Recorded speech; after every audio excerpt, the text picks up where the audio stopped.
আসসালামু আলাইকুম।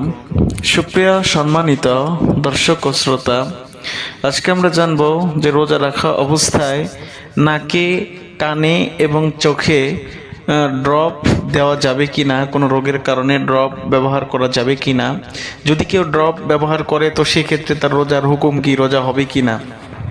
তো সুপ্রিয় দর্শক, এই প্রশ্নের জবাব হলো রোজা রাখা অবস্থায় নাকে ড্রপ দেওয়া যাবে না, কারণ নাকে ড্রপ দিলে এটা আপনার পাকস্থলীতে যাওয়ার সম্ভাবনা আছে এবং অলরেডি যাবে।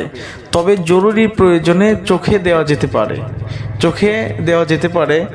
আর কান এবং নাক এই দুইটাতে ড্রপ না দেওয়াই ভালো, কারণ নাকে দিলে কিন্তু পাকস্থলীতে যাওয়ার, পাকস্থলী যদি ইচ্ছাকৃতভাবে চলে যায় তাহলে কিন্তু রোজা ভেঙে যাওয়ার সম্ভাবনা আছে। তাই আপনার যদি একান্তই ড্রপ কোনো রোগের কারণে দেওয়ার প্রয়োজনই হয় তো সেক্ষেত্রে ইফতারের পরে অথবা সেহরির পূর্বে এই সময় আপনি ব্যবহার করবেন। এছাড়া রোজা রাখা অবস্থায় না দেওয়াটাই ভালো, কারণ এই অবস্থায় দিলে আপনি জানার পরেও যদি এই কাজটা করেন তাহলে কিন্তু অলরেডি রোজা ভেঙে যাওয়ার সম্ভাবনা আছে। তাই রোজা রাখা অবস্থায় নাকে এবং কানে ড্রপ ব্যবহার করবেন না। তো সুপ্রিয় দর্শক, ভিডিওটি ছিল এ পর্যন্তই।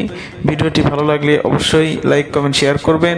আর পরবর্তী ভিডিও সবার আগে পেতে আমার চ্যানেলটি সাবস্ক্রাইব করবেন। পরবর্তী ভিডিও পাওয়ার জন্য, দেখার জন্য আমন্ত্রণ রইল। ধন্যবাদ। আল্লাহ হাফেজ।